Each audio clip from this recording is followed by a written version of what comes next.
حضرت جب یزید ابن معاویہ کی قیادت دوسرے علم اور صحابہ کو اطمینان نہیں تھا اور دوسرا اس سے موروثیت کا سلسلہ چل پڑنے کا خطرہ تھا، وہی ہوا بھی، تو اتنی واضح صورت حال یزید کو امیر بنانا حضرت معاویہ پر اعتراض و الزام کا دروازہ تو کھل گیا نا۔ دیکھو بعض دفعہ انسان کے سامنے احون البلیتین، دو شر میں سے کم درجے کے شر کو اختیار کرنا پڑتا ہے۔ ہم روز مرہ دیکھ رہے ہوتے ہیں، ہمیں پتہ ہوتا ہے کہ یہ شخص حکومت کا اہل نہیں ہے، لیکن اس کے پاس پاور ہے، اگر یعنی اس پہ لوگ جمع ہو سکتے ہیں، اور یہ حکومت کا اہل ہے مگر پاورفل نہیں ہے، اس پہ لوگ جمع نہیں ہو سکیں گے، امت منتشر ہو جائے گی۔ ایسی صورت میں موروثی وہ غیر موروثی سے زیادہ بہتر ہوتی ہے۔ سعودی عرب کو دیکھ لو، سعودی عرب میں موروثی ہے یا غیر موروثی ہے حکومت؟ بولو نا، موروثی ہے نا، باپ دادے چلے آ رہے ہیں۔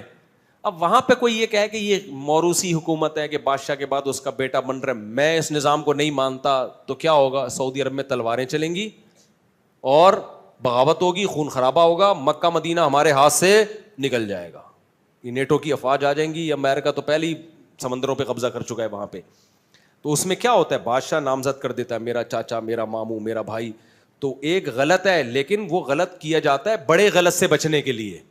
تو شریعت کا یہ مزاج ہے کہ پورا صحیح دنیا میں کوئی نہیں ہوتا، ہمیشہ ایک بڑی خرابی سے بچنے کے لیے چھوٹی خرابی کو برداشت۔ حضرت معاویہ رضی اللہ تعالیٰ عنہ کو یہ معلوم تھا کہ میں اپنے بیٹے کو بنا کے جا رہا ہوں، اس سے موروثیت آئے گی، لیکن عین ممکن ہے ان کے پاس دوسرا آپشن نہ ہو کہ اگر میں نے ایسے ہی چھوڑ دیا الیکشن کروا دو تو اتنا بڑا فتنہ کھڑا ہوگا، لوگ جمع نہیں ہوں گے کسی ایک پہ، اور تلواریں چلیں گی، لڑائیاں ہوں گی۔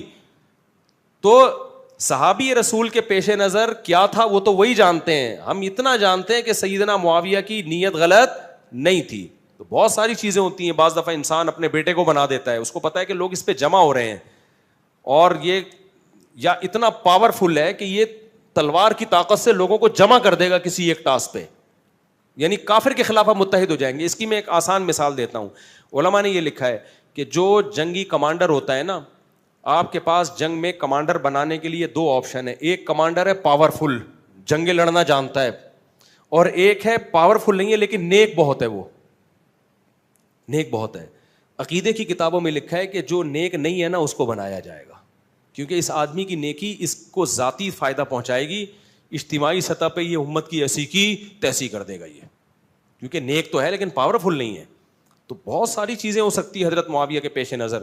دوسری بات یہ کہ حضرت معاویہ عالم الغیب نہیں تھے۔ یزید پہ جو الزامات لگائے جاتے ہیں، آج ہم دیکھتے ہیں کتنے لوگ اپنے بچوں کی تربیت کرتے ہیں، سب کچھ ہے، بیٹا بعد میں نالائق نکلتا ہے، ان کو تھوڑی پتا تھا۔ میں یزید پہ نہ الزام لگا رہا ہوں نہ اس کو بری کر رہا ہوں، یہ ایک نیا ٹاپک، الگ ٹاپک ہے، لیکن حضرت معاویہ کے بارے میں کوئی یہ ثابت کر کے دکھائے کہ ان کو پتا تھا کہ یزید غلط ہے اور پھر بھی انہوں نے بنا دیا، یہ کوئی ثابت نہیں کر سکتا۔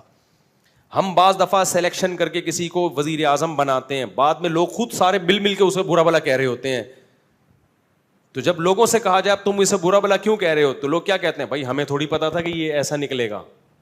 تو جب ہم سے اجتہادی غلطی ہو سکتی ہے تو سیدنا معاویہ سے اجتہادی غلطی نہیں ہو سکتی کیا؟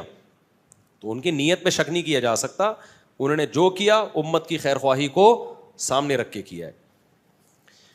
اچھا میرے بھائی، بڑی ان کو پتا تھا اگر نہیں بنایا تو پھر یہ تلواریں دوبارہ سے چلیں گی اور پھر کوئی بنے گا ہی نہیں، یہ لڑتے رہیں گے 200, 250, 300, 700, 500 سال تک کوئی ایک امیر بن نہیں پائے گا، اور جو ایک مضبوط اسٹیٹ قائم ہو چکی ہے وہ برباد ہو جائے گی۔ تو یہ بھی تو خطرہ تھا نا۔